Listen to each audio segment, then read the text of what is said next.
Assalamualaikum warahmatullahi wabarakatuh. Halo, apa kabar rekan-rekan guru semua, khususnya rekan-rekan guru yang sedang mengikuti PPG Kemenak 2025. Nah, hari ini saya akan berbagi pengalaman tentang tips lulus validasi jurnal modul 2 PPG Kemenak 2025. Nah, apa yang harus kita persiapkan? Yuk sama-sama kita saksikan, sama-sama pelajari agar bisa lolos validasi jurnal modul 2. Oke, nah ini berdasarkan pengalaman pribadi saya sendiri ya rekan-rekan. Nah, di mana pada hari ini nih Jumat tanggal 12 Juli 2025. Nah, modul yang kedua saya ini modul pembelajaran sosial emosional sudah berhasil divalidasi. Nah, awalnya saya juga merasa bingung harus bagaimana untuk membuat modulnya, karena kalau kita lihat di YouTube, kemudian di Facebook atau di TikTok itu banyak cara untuk membuat jurnal modul 2 ini. Nah, kemudian saya berpikir bahwa jurnal ini adalah sesuai dengan selera kita. Nah, oleh karena itu saya buat sesuai dengan selera saya sendiri. Nah, alhamdulillah ya ini sudah tervalidasi. Nah, saya harap rekan-rekan yang belum tervalidasi jurnal modul 2-nya agar bisa mengikuti langkah-langkah yang saya berikan berikut ini. Oke. Baik, simak tips pembuatan jurnal modul 2 berikut. Nah, teman-teman, sebelum kita membuat jurnalnya, kita harus perhatikan betul aksi nyata yang ada yang ada di modul tersebut ya. Ini kan perintah aksi nyatanya. Nah, di aksi nyata itu kan katanya aksi nyata rangkuman school well-being. Nah, saya kebetulan memilih tema school well-being yang saya jadikan jurnal saya. Nah, karena di sini ada berhubungan dengan teori-teori yang terkait dengan school well-being, akhirnya di jurnal saya buat juga seperti itu gitu. Nah, kemudian selain itu ada juga faktornya, manfaat, dan tujuan dan sebagainya. Nah, yang paling penting itu adalah kita harus menjawab tantangan dari aksi nyata tersebut. Nah, di sini ada ya, setelah Anda memahami bagaimana lingkungan, kondisi emosi, kepribadian, dan banyak hal mempengaruhi school well-being, jelaskan pendapat Anda. Nah, saya juga menjawab yang ini, bagaimana Anda sebagai guru mengelola emosi supaya bisa berpengaruh positif pada lingkungan pembelajaran Anda. Kemudian bagaimana menciptakan lingkungan positif dengan kemampuan peserta didik yang beragam. Nah, jadi ada dua ya. Jadi ada dua pertanyaan dari aksi nyata ini. Nah, bagaimana modul yang saya buat? Yuk kita cek sama-sama teman-teman. Nah, seperti biasa yang pertama kita bikin covernya dulu ya. Nah, di covernya ada jurnal pembelajarannya modul 2, kemudian ada judulnya. Lalu saya tidak letakkan gambar saya, tapi saya letakkan logo LPTK. Kemudian ada identitas kita, dan di sini ada PPG dalam jabatan mata pelajaran umum Kementerian Agama tahun 2025. Nah, yuk apa saja yang ada di jurnal saya. Yang pertama, yang paling penting di jurnal harus ada dulu. Kebetulan ya judul yang saya angkat adalah implementasi school well-being melalui kegiatan Rabu Ceria di MTS Negeri 3 Siak, membangun madrasah hebat. Nah, yang paling penting itu harus ada pendahuluan. Nah, seperti biasa ya teman-teman, di pendahuluan ini ya, kita bisa tulis yang melatar belakangi mengapa kita memilih judul ini sebagai jurnal aksi nyata kita. Nah, seperti yang saya tulis, sekolah atau madrasah bukan hanya tempat siswa belajar, tapi juga tempat mereka berkembang secara psikologis, sosial, dan emosional. Lanjut, dalam dunia pendidikan abad 21, kesejahteraan guru dan siswa di sekolah sangat penting untuk pembelajaran yang efektif. Sekolah atau madrasah yang tidak memiliki lingkungan emosional yang mendukung dapat mengurangi keinginan untuk belajar, meningkatkan stres, dan berefek negatif pada kesejahteraan mental. Oleh karena itu, perlu diterapkan secara menyeluruh dan struktur. Itu merupakan sesuatu hal yang sangat penting. Nah, ini pendahuluan yang saya buat. Ya, jadi setelah judul kita buat pendahuluan. Nah, karena tadi di aksi nyata ada terkait dengan teori-teori, jadi saya masukkan juga teori yang berhubungan dengan school well-being. Nah, ada 4 dimensi school well-being, ada having, loving, being, dan health.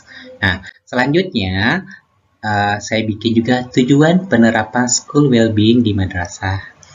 Nah, salah satunya adalah kalau di tempat saya ya, di MTS Negeri 3 Siak, penerapan ini memiliki beberapa tujuan. Mewujudkan sekolah atau madrasah yang nyaman dan ramah, meningkatkan keterlibatan aktif dan emosional siswa, menurunkan stres akademik dan meningkatkan suasana kelas yang suportif, kemudian menciptakan komunitas madrasah yang sehat secara fisik dan emosional. Setelah tujuan, langkah-langkahnya saya buat manfaat bagi madrasah apa. Nah, itu sangat penting ya, teman-teman. Setelah itu, implementasi school well-being. Nah, kebetulan di madrasah saya ada Rabu Ceria ya, di MTS Negeri 3 Siak. Nah, saya yang menggagas kegiatan Rabu Ceria ini di madrasah kita bersama rekan-rekan guru yang lain. Nah, ini merupakan salah satu program unggulan Rabu Ceria, kegiatan rutin 2 pekan sekali adalah bukti implementasi school well-being di MTS Negeri 3 Siak. Nah, jadi saya ceritakan sedikit tentang bagaimana implementasi school well-being itu di madrasah saya. Nah, setelah itu, ini saya baca yang terakhir ya. School well-being di MTS Negeri Siak telah menjadi upaya kolektif yang berkelanjutan untuk membangun madrasah yang ramah dan mengelola stres guru, memahami bahwa masing-masing siswa memiliki potensi yang bermacam-macam dan membangun literasi emosional. Oleh karena itu, praktek ini tidak hanya berguna untuk mengatasi masalah pendidikan saat ini, tetapi juga dapat digunakan sebagai model pembelajaran dan berguna untuk masa depan pendidikan yang lebih manusiawi. Oke. Kemudian, nah di jurnal boleh buat kesimpulan. Nah, jadi silakan dibuat kesimpulan. Oke, metode penting untuk menciptakan lingkungan madrasah yang sehat, mendukung dan membahagiakan bagi seluruh siswa. Khususnya guru dan siswa adalah school well-being. Nah, madrasah dapat membuat lingkungan belajar yang menekankan perkembangan sosial, emosional, dan psikologi. Nah, di MTS Negeri 3 Siak, pendekatan school well-being diimplementasikan secara nyata mulai kegiatan Rabu Ceria. Nah, jadi saya tuliskan sedikit kesimpulannya.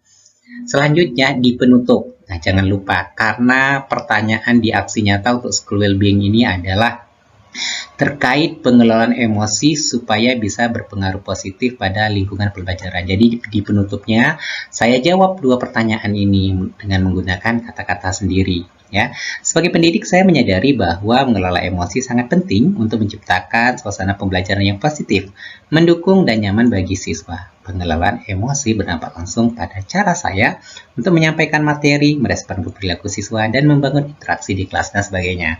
Oke, ini soal pertanyaan pertama. Kemudian saya lanjut dengan pertanyaan kedua, yang berhubungan bagaimana menciptakan lingkungan positif dengan kemampuan peserta didik yang beragam. Jadi ingat, pembelajaran berdiferensiasi. Nah, saya tulis seperti ini, sebuah pendekatan yang inklusif, fleksibel, dan penuh empati diperlukan untuk menciptakan lingkungan kelas yang mendukung yang beragam dengan latar belakang dan kemampuan peserta didik.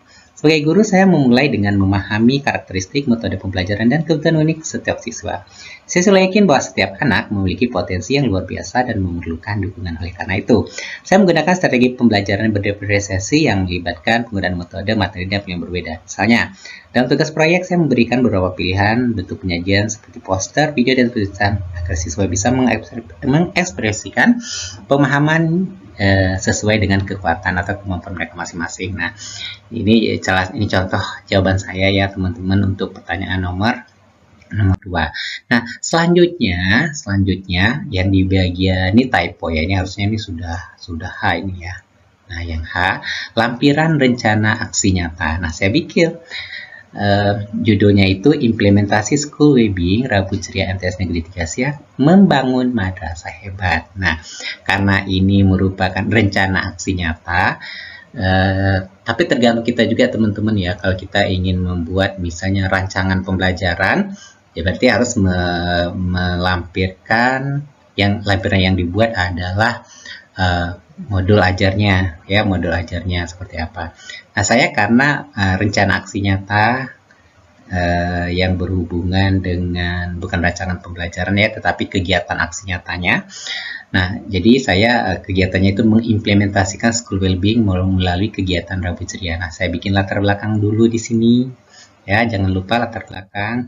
Kemudian tujuannya kira-kira untuk madrasah saya apa, lalu deskripsi aksinya. Mulai dari waktu pelaksanaan kapan, aktivitasnya apa saja, kemudian peran guru sebagai apa. Nah, lalu yang keempat aturan-aturannya, yang harus dipenuhi oleh siswa dan kita juga seperti apa. Nah, kemudian selanjutnya ada evaluasi dan refleksi. Ini sangat penting ya teman-teman ya.